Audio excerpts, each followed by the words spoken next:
எத்தனை கப்பு வைக்க எத்தனை பேர் வருவான்னு தெரியலையே. சரி சரி, எதுக்கும் ஒரு 10-15 கப்பை வச்சு விடுவோம். அவைய கம்மியான ஆள் வந்தவனே நம்மளும் குடிக்குது. குழந்தை குழந்தை வாங்க மாணிக்கம், நான் இங்க இருக்கேன். குழந்தை இங்கதான் இருக்கியா? என்ன மாணிக்கம், இன்னைக்கு சீக்கிரமா வந்துட்டியே? ஆமா குழந்தை, பொண்ணு பார்க்க வரும்போது நான் வரலன்னு மாமா ரொம்ப வருத்தப்பட்டாவ. அதான் பூ வைக்கிற ஃபங்க்ஷனுக்கு சீக்கிரமா வந்துட்டேன். சரி மாணிக்கம், நீங்க வந்தது ரொம்ப நல்ல விஷயம்தான். காப்பி குடிக்கிறீங்களா, டீ குடிக்கிறீங்களா? அதெல்லாம் பிறவு குடிச்சுக்கிடலாம் குழந்தை. முதல்ல வாரவங்களுக்கு ரெடி பண்ணி வை. அதெல்லாம் ரெடி பண்ணிட்டு மாணிக்கம், எக்ஸ்ட்ரா தான் இருக்குது. சரி குழந்தை, சாப்பாடுலாம் தயாராயிட்டா? எல்லாம் தயாராயிட்டு மாணிக்கம். ரெடியா எல்லாத்தையும் எடுத்து வச்சாச்சு. இனி மாப்பிள்ளை வீட்டுக்காரவே வந்து பூ வச்ச உடனே எல்லாருக்கும் சாப்பாடு வச்சிட வேண்டியதான். சரி குழந்தை, சிக்கன் வாங்கி கொடுத்து விட்டேனே, சமைச்சிட்டியா? வந்தோடனே 5 நிமிஷத்துல செஞ்சாச்சு மாணிக்கம். கறி வரதுக்குள்ளேயே எல்லாத்தையும் ரெடி பண்ணி வச்சிருந்தேன்ல, எல்லாம் கடை கடைன்னு முடிஞ்சிச்சு. இப்போ பாயசம் மட்டும் தான் அடுப்புல கிடந்துச்சு. நான் இங்க காப்பியை போட்டு வச்சிடலாமேன்ட்டு ஓடியிருந்தேன். ரோசா பக்கா பாயசத்தை பார்த்துக்கிட்டு இருக்காவ.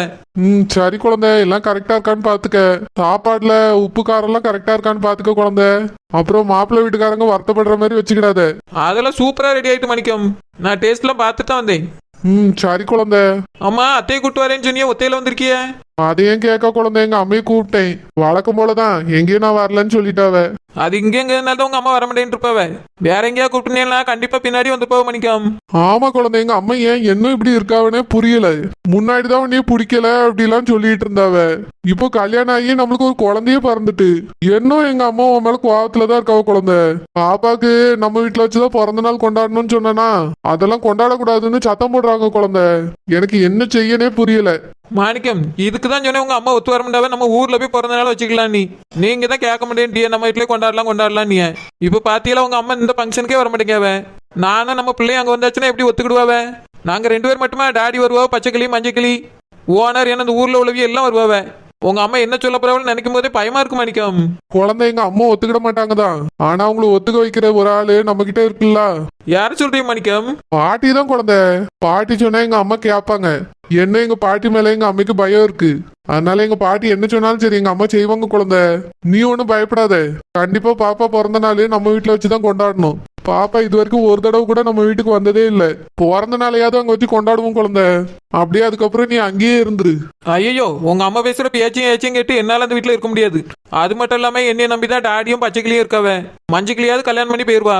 இவ 2 பேருக்கும் நான் தான் துணையா இருக்க முடியும் மாணிக்கம். நீங்க என்ன சொன்னீங்க? இந்த ஊர்லயே வீடு வாங்கி தரேன், இங்கே இருப்போம்னு தான் சொன்னீங்க.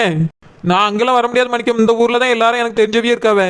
நான் அனாதையா அனாமத்தா வந்து நிக்கும்போது எனக்கு ஆதரவு கொடுத்து இந்த ஊர் தான். அப்படி இருக்கும்போது இந்த ஊரை விட்டு என்னால அங்க வந்து இருக்க முடியாது மாணிக்கம். வேணா இந்த ஊர்லயே ஒரு வீடு வாங்கி தாங்க, நம்ம சொந்த வீட்டுல இருப்போம். யாருக்குனே உங்க அம்மையா அந்த வீட்டுல நான் வந்து இருக்கிறத விரும்ப மாட்டாவ. அவியில உங்க அப்பாவை அங்கே இருந்துட்டு போட்டு நம்ம இங்கே இருப்போம். உங்க அம்மா விரும்பினா நம்ம கூட வந்து இருக்கலாம். நான் நல்லா பாத்துக்கிட்டே மாணிக்கம். அவளுக்கு சொல்லி புரிய வைங்க. 2 பேரும் போட்டி போடுறிய, என்ன பண்றதுன்னே தெரியல குழந்தை எனக்கு. நானும் வீடு வாங்கிடலாம் தான் ஆசைப்பட்டேன். ஆனா ஒரு செலவா வருதுல்ல. ஷாமிக்காக 20 லட்ச ரூபா செலவு பண்ணி அந்த வீட்டை வாங்கி கொடுத்துருக்கேன். அது மட்டும் இல்ல, பிசினஸ் முன்னாடி மாதிரி ரன் ஆக மாட்டேங்குது. ஏகப்பட்ட லாஸ் ஆயிடுச்சு குழந்தை. அச்சோ, என்ன சொல்றீ மாணிக்கம்?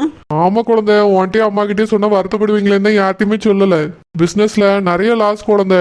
அதை எப்படி மேனேஜ் பண்றதுன்னே தெரியல. நானே அதை நினைச்சு கஷ்டப்பட்டுட்டு இருக்கேன். அதனாலதான் என்னால சொன்னது எதுவுமே செய்ய முடியல குழந்தை.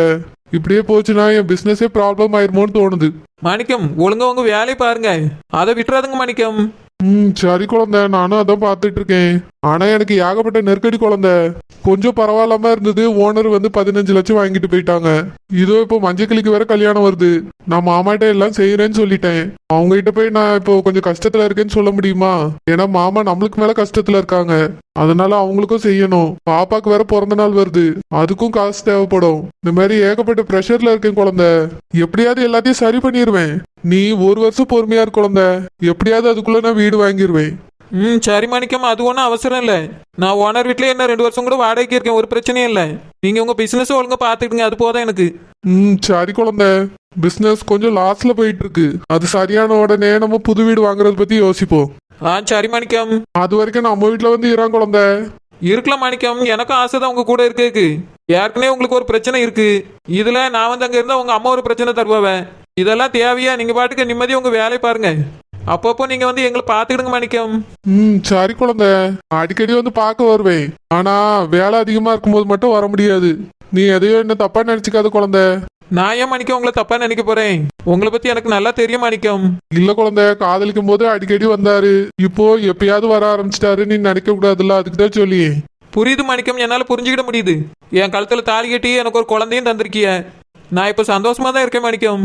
நீங்க நல்லபடியா உங்க வேலையை பாருங்க, அதுவே எனக்கு போதும். ம், சரி குழந்தை. கல்யாணம் முடிச்சாச்சு, என்ன அதே காதல் நினைப்புலயே தான் தெரியுது பாப்பா. சை, ரெண்டு கண்ணை தின்று போல இருக்க. குழந்தை, ஏ குழந்தை. மாணிக்கம், போன சத்தம் கேக்குது. அப்போ நான் வந்து தெரியாம தான் ரெண்டு நின்று முடிச்சிட்டு இருக்கு போல. சத்தம் கேக்குதாம்ல சத்தம். நான் என்ன தண்ணியில அறியா ஆறு நடிச்சிட்டே வரதுக்கு. ஏ நெட்டச்சி. ஓனர் வாங்க ஓனர். நானும் என் புருஷனும் வருங்காலத்தை பத்தி பேசிட்டு இருந்தோம் ஓனர். வருங்காலத்தை பத்தி பேசியதெல்லாம் இருக்கட்டும். அடுப்புல பாயாசம் இருக்குது, அது நினைப்புல இருக்கா இல்லையா? அதெல்லாம் இருக்கு ஓனர். ரோசா பக்கம் பாத்துட்டு இருக்காவே. ஐயோ, பாத்துக்கிட்டு மட்டும் தான் இருக்கா, உள்ள என்ன போட்டுருக்குன்னு தெரியாம முழிச்சிட்டு இருக்காவ. என்ன சொல்றீ ஓனர்? எல்லாத்தையும் வேக போட்டு வந்தே வெந்துட்டா. வெந்துச்சோ வேகாம போச்சோ, நீ தானே மாஸ்டரு, வந்து பாரு. என்னது, கார் வந்துட்டா? மாணிக்கம், மாப்பிள்ளை வீட்டுக்காரே வந்துட்டாவலாம். வாங்க போய் பாப்போம். மாப்பிள்ளை வீட்டுக்காரங்கள நாங்க பாத்துக்கிட்டியோ, நீ போய் பாயாசத்தை பாத்துட்டு வா. சரி ஓனர், பாயசத்தை பார்க்கலாம். முதல்ல மாப்பிள்ளை வீட்டுக்காரவில வாங்கன்னு ஒரு வார்த்தை சொல்லிடுவோம். அதான் ரோசா பக்கம் இருக்காவில பாத்துக்கிடுவாவே. வாங்க வாங்க எல்லாரும் போவோம். என் மீன்காரி நல்ல நேரத்துல வந்து பூந்துட்டா. பாயாசத்தை போய் அவ பார்க்க போகாம இப்ப மாப்பிள்ளை வரவேற்க போறா. பாயாசம் மட்டும் ஒழுங்கா வராம இருக்கட்டும், அதுக்கு பிறகு தான் இருக்கும் உனக்கு. வானடி, அதெல்லாம் குழந்தை பிள்ளை கை வச்சா எல்லாம் சரியா வரும். வாங்க மேல போய் மாப்பிள்ளை பையனை பாப்போம். ஆமா, அவனை நீ பார்த்ததே இல்ல பாரு, புதுசா தான் பார்க்க போறா. சரி வானடி, வாங்க போவோம். இன்னைக்கு இந்த மீன்காரிக்கு இடுப்பு ஒடியல எப்படி? மசாலா அரைச்சா இடுப்பு ஒடிஞ்சிரம்பா, பீட்டி உஷா மாதிரி ஓடிக்கிட்டு இருக்கா. வாங்க வாங்க வாங்க வாங்க சமந்தி, வாங்க வாங்க மாப்பிள்ள, வாங்க சமந்தி உட்காருங்க. மாப்பிள்ள உட்காருங்க. சரிங்கண்ணே. நீங்களும் எல்லாரும் உட்காருங்கம்மா. சரி டாடி. இந்த தம்பி யாரு? அன்னைக்கு நாங்க பார்க்கவே இல்ல. இவர்தான் என் மூத்த மருமவன். இதோ நிக்கிறல்ல குழந்தை, அவளோட புருஷன். அன்னைக்கே சொன்னேனம்மா. ஓ, இவர்தானோ? ஆமா, என்ன வேலை செய்யறாரு? மாப்பிள்ள நல்ல வசதியான இடம், ஆபீஸ்லாம் வச்சிருக்காரு, பிசினஸ்லாம் பண்றாரு. ஓ, அப்படியா? என் பொண்ணுக்கு 200 பவுன் நகை போட்டு அவரே கல்யாணம் பண்ணிக்கினாரு. அப்படியே, கேட்கவே ஆச்சரியமா இருக்கே. இந்த காலத்துல யார் இப்படி இருக்கா? ரொம்ப நல்ல பையன்தான். என் மகனும் நல்ல பையன்தான். அவன் எங்க கிட்ட சொன்னா, அவையலால என்ன முடியுதோ அதை செய்யட்டும், நீ வற்புறுத்தி எல்லாம் கேட்காதமான்னு சொன்னான். அதான் உங்ககிட்ட சொல்லலாமேன்னு பார்த்தேன். உங்களால என்ன முடியுதோ அதை செய்யுங்க. நாங்க கேட்டோன்னு அதை இதை செய்யணும்லாம் அவசியம் இல்ல. இல்ல சம்பந்தியம்மா, நீங்க கேட்டீங்க, செய்யாம இருந்தா நல்லா இருக்காது. மருமவன்ட்ட சொன்னேன், நான் பாத்துக்கிறேன் மாமான்னு அவரே சொல்லிட்டாரு. அதனால நீங்க அதை பத்திலாம் எதுவும் நினைக்க வேண்டாம், கவலைப்பட வேண்டாம், எல்லாத்தையும் செஞ்சுருவோம். சரிங்கண்ணே. உங்க பிள்ளைக்கு தானே செய்யறியே? ஆமாம்மா, அது உண்மைதான். என் பொண்ணுக்கு நான் மனசார செய்வேன். சரிங்கண்ணே, ரொம்ப சந்தோஷம். வேற ஏதாவது வேணாலும் கேளுங்கம்மா, சிறப்பா செஞ்சிடலாம். வேண்டானே, என் மகன் என்னையதான் சத்தம் போடியான், எதுவும் கேட்காதங்கம்மான்னு சொல்லிட்டான். உங்க பிள்ளைக்கு நீங்க என்ன செய்வியல செஞ்சுக்கிடுங்க. சரி சம்பந்தியம்மா, ரொம்ப சந்தோஷம். குழந்தை, ரோசா பக்கம் பாயசம் எனக்காச்சு. நான் எல்லாத்தையும் போட்டுட்டேன் குழந்தை, அதனால எப்படி இருக்குன்னு தெரியல, கொஞ்சம் போய் பாரு. சரிக்கா, நீங்க இங்க இருக்க, நான் போய் பாக்கேன். வணக்கம், இதுதான் மாப்பிள்ளையோ? ஆமாம்மா, நீங்க யாரு? இந்த பொண்ணு பேர் தான் ரோசாப்பூ, பக்கத்து வீட்டுல தான் இருக்கிறா. ஆனா என்னோட பொண்ணுக்கு கூட பிறந்த அக்கா மாதிரி. ஓ, அப்படியா? ஒண்ணுக்குள்ள ஒன்னா பழகி இருப்பாவ. ஆமா, குழந்தை என் கூட பிறக்காத தங்கச்சி மாதிரி. அவளுக்கு என்ன செய்யனாலும் நான் ஓடி வந்துருவேன். மாடி ரோசாப்பூ, உட்காருமா. இல்ல குழந்தைப்பா, மாப்பிள்ளை பார்த்துட்டு போலான்னு தான் வந்தேன். அங்க சாப்பாடுலாம் பின்னாடி இருக்குல்ல. அது இருக்கட்டும்மா, யார் வந்து தூக்க போறாங்க, உட்காருமா. சரி. நான் குழந்தைக்கு அப்பா வர்றதுக்கு முன்னாடியே இவங்க குழந்தைக்கு அக்காவாயிட்டாங்க. ரொம்ப பாசமா இருப்பாங்கன்னு குழந்தை எப்போ பார்த்தாலும் சொல்லினே இருப்பா. நாங்க பாசமா இருக்கதை விட குழந்தை எங்க மேல ரொம்ப பாசமா இருப்பா. என் பிள்ளைகள்னா அவளுக்கு போதும், என் பிள்ளைகளுக்கும் அவன்னா போதும். அதே மாதிரி எங்க போனாலும் எங்களை கூடாம போமாட்டா, கூட்டிட்டு தான் போவேன். அவளுக்கு வந்திருக்க புருஷனும் அப்படிதான். எங்களை அவைய சொந்தமா தான் பாப்பாவேன். நீங்க சொல்றதெல்லாம் கேட்கும் போதே ரொம்ப சந்தோஷமா இருக்கு. கூட பறக்கலனாலும் அக்கா தங்கச்சி மாதிரி எல்லாரும் ஒத்துமையா இருக்கீங்களே, இது கேட்கவே சந்தோஷமா தான் இருக்கு. ஆமா, அவ கல்யாணத்தையும் நாங்க எல்லாரும் தான் முன்னாடி நின்று நடத்தணும். ஆமா சம்பந்தியம்மா, எனக்கு இங்க இருக்கவங்க எல்லாரோட பாசத்தை பார்த்தே இங்க இருந்து போயிடக்கூடாதுன்னு இங்கே தங்கிட்டேன்னா பாத்துக்கோங்க. அது மட்டும் இல்லாம என் பொண்ணு மாப்பிள்ளையும் இங்க இருந்து போகவே கூடாதுன்னு எனக்கு கட்டளை போட்டாங்க. இப்போ நானே சொந்த அப்பாவாவே மாட்டேன்னா பாத்துக்கோங்க. மர்மவனும் அப்படிதான், என்னைய வேற மனுஷனா பார்க்கவே மாட்டாரு. மாமா மாமான்னு மூச்சுக்கு 300 தடவை சொல்லுவாருமா. இதே மாதிரிதான் உங்க பையனும் இருக்கணும்னு நான் ஆசைப்படுறேன். என் மகனும் நல்ல பாசக்காரன் தான். ரொம்ப பாசமா இருப்ப உங்க மேல பார்க்க தானே போறிய.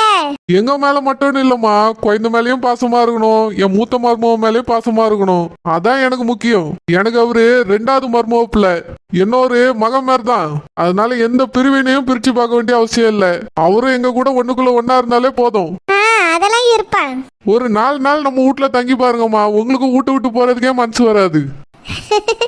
போன தடவை நாங்க இங்க வந்துட்டு போனதுல இருந்து உங்களை பத்தி தான் வீட்டுல பேசிக்கிட்டே இருந்தோம். நாங்களும் அப்படித்தாம்மா. மாப்பிள்ளையே புடிச்சு போச்சு எங்க எல்லாருக்கும். பொண்ணுக்கும் மாப்பிள்ளையே புடிச்சு போச்சு, உங்களுக்கும் எங்க பொண்ணை புடிச்சு போச்சு. வேற யார் கதையை பேச போறோம், நம்ம கதையை தான் பேசின்னு இருந்தோம். ரொம்ப சந்தோஷமா இருக்கு. சரிம்மா, பேசின்னு இருந்ததுல இதை மறந்துட்டேன். காப்பி கொண்டு வர சொல்றேன், முதல்ல காப்பி குடிங்க எல்லாரும். எம்மாடி குழந்தை, எல்லாருக்கும் காப்பி கொண்டு வந்து கொடுமா. சரி டாடி, இந்த வாரேன். பூ வச்சிடலாமே. பூ வச்சிடலாமா, அதுக்கு முன்னாடி காப்பி குடிங்க. நான் வேற வந்தவங்களை உட்கார வச்சு பேசி இவ்வளவு நேரத்தை போய்கிட்டேன். அதெல்லாம் ஒன்னால நீங்க வெளிப்படையா எல்லா விஷயத்தையும் சொல்றீங்க. நாங்களும் உங்களை பத்தி தெரிஞ்சுக்கிட்டோம்ல, எங்களுக்கு அதெல்லாம் சந்தோஷம் தான். டாடி குழந்தை வாமா, எல்லாருக்கும் காப்பி கொடுமா. சரி டாடி. அத்தை மாமா காப்பி எடுத்துக்கிடுங்க. சரிம்மா. என் பிள்ளைக்கு கிடைக்க வேண்டிய வாழ்க்கை இந்த பிள்ளைக்கு கிடைச்சிருக்கு. எல்லாத்துக்கும் காரணம் சரோஜாக்கா தான். ஷில்பா, யார் யாருக்கு என்னென்ன கிடைக்குமோ அதுதான் கிடைக்கும். கிடைக்கலையே நினைச்சு வருத்தப்படாத. உன் மகளுக்கு வேற நல்ல மாப்பிள்ள கிடைப்பான். ஆமாமா, நீ அதுக்கு அதே நினைச்சுட்டு இருக்க, விட்டு தொலை. இருந்தாலும் உனக்கு கிடைக்க வேண்டிய வாழ்க்கை இல்லம்மா. இப்படி அநியாயமா போயிட்டேன்னு கொஞ்சம் வருத்தமா தான் இருக்கு. வருத்தப்படாத மாதிரி, வருத்தப்படுறதுக்குலாம் ஒண்ணும் இல்ல. சொல்லமாட்டி சொன்ன மாதிரி இதை விட நல்ல வாழ்க்கை எனக்கு கிடைக்கும். ஆமா ஷில்பா, அவன் நடக்க வீடு. இந்த உலகத்துல வேற மாப்பிள்ளையா இல்ல. உன் மகளுக்கு அழகான பையன் கிடப்பான். இந்த பையனும் நல்ல அழகாதான்க்கா இருக்கா. அன்னைக்கு என் மகளை பார்க்க வந்திருந்ததை விட இப்ப அழகா தெரியும். அவன் எங்க அழகா இருக்கான்? அவனும் ஆளு மூஞ்சி அந்த முடியும் நல்லாவே இல்ல. என்ன சட்டை போட்டுட்டு வந்திருக்கான், எனக்கு சுத்தமா பிடிக்கவே இல்ல. இவனை போய் அழகா இருக்கான்னு சொல்லிக்கிட்டு இருக்கா. என்னோட கண்ணு அழகுக்கு வருவானா இவன்? அழகாதாம்மா இருக்கான். இம்மா, உனக்கு கண்ணு நல்ல கண்ணாயிட்டுன்னு நினைக்கேன். வாய் முடிட்டு சும்மா இருமா, தேவையில்லாததெல்லாம் பேசிக்கிட்டு இருக்கா. சாமிமா, நம்ம கனவெல்லாம் வீணா போச்சுலம்மா, அதான் வருத்தமா இருக்கு. எனக்குலாம் எதை நினைச்சு வருத்தம் இல்ல. என்னோட மைண்ட்ல இருக்கதே வேற. அது உனக்கு எத்தனை தடவை சொன்னாலும் புரியாது. ஷில்பா, சாப்பாடுலாம் ரெடி ஆயிட்டா? ஆமாக்கா, அதெல்லாம் தயாரா தான் இருக்கு. நீங்க சமைக்க வருவியேன்னு எதிர்பார்த்தேன், நீங்க வரவே இல்லையே. எதுக்கு வந்து சமைக்கணும்? அந்த பச்சை கிளியே என் மகனுக்கு நான் கேட்டேன், கேட்டியே தந்தாவ. ஆமா, வந்து இவியலுக்கு வேலை பார்த்து கொடுக்கறதுக்கு கேட்டி தர முடியாது, மூஞ்சில் அடிச்ச மாதிரி சொல்லிட்டாவ. எதுக்காக இவியலுக்கு வந்து நான் வேலை பார்க்கணும்? நானே கரெக்டா சாப்பிடுற நேரத்துக்கு தான் வரலான்னு நினைச்சேன். சரி, ஃபங்க்ஷனுக்கு வந்துருவோம் தான் முன்னக்கூட்டி வந்தேன். அது மட்டும் இல்லாம என் மகனுக்கு கூடிய சீக்கிரம் கல்யாணம் வைப்பேன்ல, அப்ப எல்லாரும் வரணும்னு தான் நான் முன்னாடியே வந்தேன். இல்லன்னா சாப்பிடுற நேரத்துக்கு வந்து சாப்பிட்டுட்டு அந்த ஆளு ஓடி இருப்பேன். நீங்களாம் வந்து சமைச்சீங்களோ? ஆமாக்கா, நானு என் மகா மீன்காரக்கா ரோசாப்பா எல்லாரும் வந்து சமைச்சோம். வாடர் வந்திருந்தாவ செல்லம்மா, எல்லாரும் சேர்ந்து தான் சமைச்சோம். ஏக்கா, எல்லாம் ரெடி ஆயிட்டா? உடனே சாப்பிடலாமா? ஆமா, பூ வச்ச உடனே சாப்பிட வேண்டியதான். சரி மீன்காரக்கா. இவியெல்லாம் இப்பதான் இந்த ஊருக்கு வந்தாவ, அதுக்குள்ள மாப்பிள்ளை பாத்திரியாவ கல்யாணம் முடிச்சு கொடுத்துறியாவ. ஆனா நம்ம பிள்ளைகளுக்கு இன்னும் மாப்பிள்ளை கிடைக்க மாட்டேங்கி, பொண்ணு கிடைக்க மாட்டேங்கி. மீன்காரக்கா கூட அவிய மகளுக்கு மாப்பிள்ளை பார்த்துட்டாவ, அதுவும் நல்ல வசதியான இடத்துல. என் மகளுக்கு தான் எதுவுமே அமையல. அத நினைக்கும் போதுதான் ரொம்ப கஷ்டமா இருக்கு. என் மகனுக்கு கூட தான் எதுவுமே செட் ஆகல. இதோ இந்த பச்சை கிளி கஷ்டப்பட்டவதான், இந்த பிள்ளையே கட்டி தர மாட்டேன்னு சொல்லிட்டாவ. ஏக்கா, நீங்க மஞ்ச கிளியே கேட்டிருக்கணும்.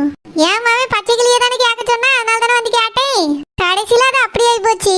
அதுக்கு பிறகு எனக்கு கேட்கணும்னே தோணல ஷில்பா. ஆனா இந்த பிள்ளையும் அழகாதான் இருக்கு, அழகா கேட்டிருந்திருக்கலாம். ஆமாக்கா, கேட்டிருந்திருக்கலாம். நீங்க தான் தப்பு பண்ணிட்டீங்க. முதல்ல நீங்க பச்சை கிளிக்கு பதிலா இந்த பிள்ளையை கேட்டிருக்கணும். இந்த பிள்ளை எப்படி இருக்கும்னு எனக்கு தெரியாதுல்ல, அதனாலதான் கேட்கவே இல்ல. வந்ததுக்கு பிறகு எனக்கு தோணவும் இல்ல. சரிக்கா, விடுங்க, வேற நல்ல பொண்ணு கிடைக்கும். எனக்கு என்ன பண்றதுன்னே தெரியல ஷில்பா. என் மகனுக்கும் பொண்ணு கிடைக்க மாட்டேங்கி, உன் மகளுக்கும் மாப்பிள்ளை கிடைக்க மாட்டேங்கி. ரெண்டு பேரும் கவலைப்படாதங்க, கண்டிப்பா நல்ல இடம் அமையும். என் பிள்ளைக்கு கிடைக்கலன்னு தான் சுத்திக்கிட்டு இருந்தேன். இப்போ ஒரு நல்ல இடம் கிடைச்சிட்டு. ஏக்கா, கல்யாணத்துக்கு சம்மதிச்சிட்டாவளா? நம்ம அன்னைக்கு போய் பேசிட்டு வந்தோமே. இல்ல செல்லம்மா, என்ன ஒரு தகவலும் இல்ல. அக்கா கேட்டுட்டு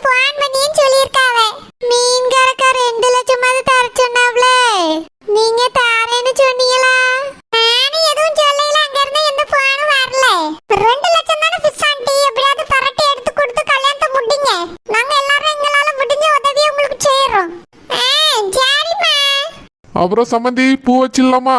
ஆ சரி சம்மந்தி, பூ வச்சிடலாம். ஏன் மருமவளை கூப்பிடுங்க. அதுக்கு முன்னாடி நான் ஒண்ணு சொல்லணும். என்ன மாப்பிள சொல்லுங்க, காஃபில ஏதோ சீனி கிணி கம்மியா இருந்ததா? அதெல்லாம் இல்ல, நான் பொண்ணு கூட கொஞ்சம் தனியா பேசணும். எதுக்கு போய் அதெல்லாம்? அம்மா பேசணும். அதெல்லாம் வேண்டாப்பா, முதல்ல பூ வைப்போம், பிறகு பேசிக்கிடலாம். இல்லப்பா, பூ வைக்கிறதுக்கு முன்னாடி நான் பொண்ணு கூட கொஞ்சம் பேசணும். சம்மந்தியம்மா என்ன பிரச்சனை? ஒன்னும் இல்லனே, ஏதோ பேசணும்னு சொல்லியா, என்னன்னு தெரியல. பொண்ணு மாப்பிள்ளைய தனியா பேசுறதுக்கு சம்மதிப்பியலா? அதுக்கு என்னம்மா, தாராளமா பேசட்டும், பேசதானே செய்யணும். மாப்பிள்ள பேசுங்க. கோயந்தம்மா தங்கச்சிய பின்னாடி இருக்க இடத்துல கூட்டு போய் விடுமா, மாப்பிள்ள வந்து பேசட்டும். நீ கொஞ்சம் தள்ளி நின்னுக்கோ. ஆ சரி டாடி. மாப்பிள்ள போங்க மாப்பிள்ள. ஆ என் மகனுக்கு பொண்ணெல்லாம் பிடிச்சிருக்கு. சும்மா ஏதோ பேசி பார்க்கணும்னு போயிருக்கா, அவ்வளவுதான். நீங்க எதுவும் தப்பா எடுத்துக்கிடாதங்க. அதெல்லாம் ஒண்ணும் இல்லம்மா, இதுல தப்பா எடுத்துக்க என்ன இருக்குது? மாப்பிள்ள தாராளமா பேசி பார்த்துட்டு வரட்டும், நம்ம வெயிட் பண்ணலாம். ஆ சரிங்கண்ணே. இப்ப எதுக்காக அவன் பொண்ணு கூட பேசணும்ட்டு போறான்? தெரியலையே, நம்ம மகனுக்கு ஏற்கனவே பார்த்திருந்தோம்ல ஒரு பொண்ணு. அந்த பொண்ணோட அம்மையும் அங்க வந்து உட்கார்ந்துருக்காவ. அதை பார்த்துட்டு எதுவும் தப்பா நினைச்சிட்டானே என்னன்னு தெரியலையே. அதுல தப்பா நினைக்க என்ன இருக்கு? ஒரே ஒரு காரவியே வரதான் செய்வாவ. இப்ப எதுக்கு இவன் தனியா பேச போயிருக்கான்? எது பேசணும்னாலும் அன்னைக்கு பொண்ணு பார்க்க வந்தோம்ல, அன்னைக்கு பேசியிருக்க வேண்டியதானே. பூ வைக்கும் போது பார்த்து நான் தனியா பேசணும்னு சொல்லியான். அபி என்ன நடப்பாவ? எங்க வீட்டுல வச்சு இந்த மாதிரிலாம் பேசணும்னு என்கிட்ட சொல்லவே இல்லை. திடீர்னு இப்பதான் பேசணும்னு சொல்லிட்டு போறான், என்னன்னு தெரியலையே. பேசிட்டு வரட்டும், பொறுமையா கேப்போம். வந்திருக்க இடத்துல வச்சு இப்படி எல்லாம் பண்ணலாமா? இப்படி சொன்ன உடனே அவிய முகமே மாறிட்டு. நம்மளுக்கு என்னன்னு புரியலையே. பேசிட்டு வரட்டும், கொஞ்சம் வெயிட் பண்ணுவோம். அன்னைக்கு பேசல, இன்னைக்காவது பேசுவோம்னு நினைச்சிருப்பான். அதுக்காக இப்படி பூ வைக்கும் போதா போய் பேசிட்டு வருவாவ? பச்சை பிறகு பேசினாலும் பரவாயில்ல, வந்து என்ன சொல்ல போறானே தெரியலையே.